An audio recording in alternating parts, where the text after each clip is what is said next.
All right, let's look at setting up a simple menu program using while loops and if statements. Our while loop is going to need a Boolean value to continue, so we're going to set continue equal to true. Notice that it is the Boolean value true, it is not the string value true, T-R-U-E. And then we can say while continue, which is the same as saying while continue is equal to true. We print the menu. So we do print, we spell it right, menu, we do a couple carriage return at the end, and then we, I guess I forgot the last parentheses, and we do print, and then we do option 1, which is going to be 1, and we're going to say, well, let's just put 1 in there. 1, print, 2, print, 3, and you can go down from there. And then we make it look nice. We do print, and we say, put a carriage return in, and then we say, please select an option.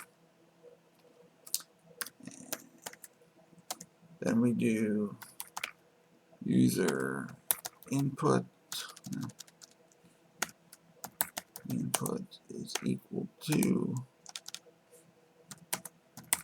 input, and we do dash that as our prompt.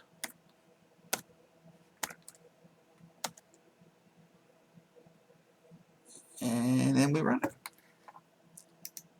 And there's our menu. It says menu. We have a couple spaces, and we say list our menu options, and then we say please select an option. Now, if we want to make it a little nicer, we can click that to stop it, the red box over here. Take out one of those carriage returns, run it again. We got to reconnect to the console. Reboot. And now we run it. There, it looks a little nicer. Now, we'd like to have those tabbed in, so we can do /t, /t, /t. Same thing, stop it, reconnect to the console. And if we run it, now you can see that they're indented. The /t is what's indenting them, one tab. That looks like a nice menu, so we'll go with that. So we have that menu printed, and as we type in the options, the option will just keep looping around and looping around and looping around. So then we do our if statements, and we do if user input in INPUT is equal to 1, put our colon, PRINT, you have selected option 1. And then we do an elif user input is equal to 2, print you have selected option 2. And then we do elif user input is equal to 3,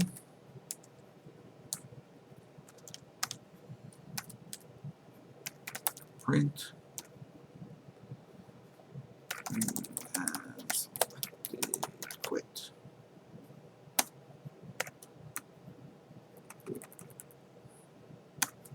We'll make that one a quit option, and we say continue equal to false now, and then we do an else, and we print please select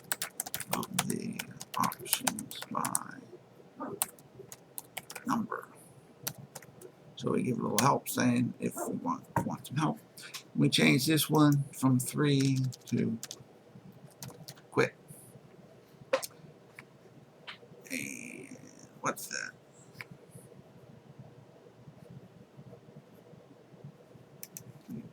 Equals.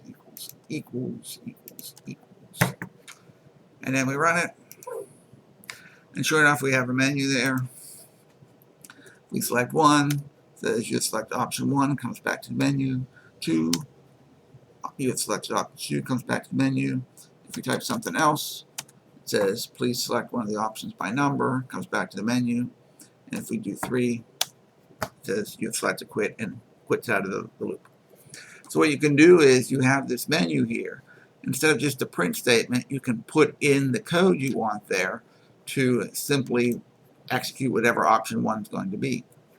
So like last week, we could have had option 1 be enter names in the list, and option 2 be print the list, and then option 3 be quit.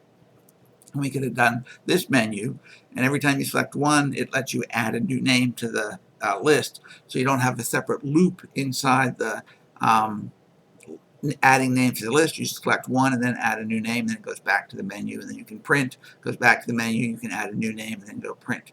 So from this time forward, we're going to talk about using a menu-driven program, do something like this so we have a menu that keeps running until we say quit and then we stop. Simple as that.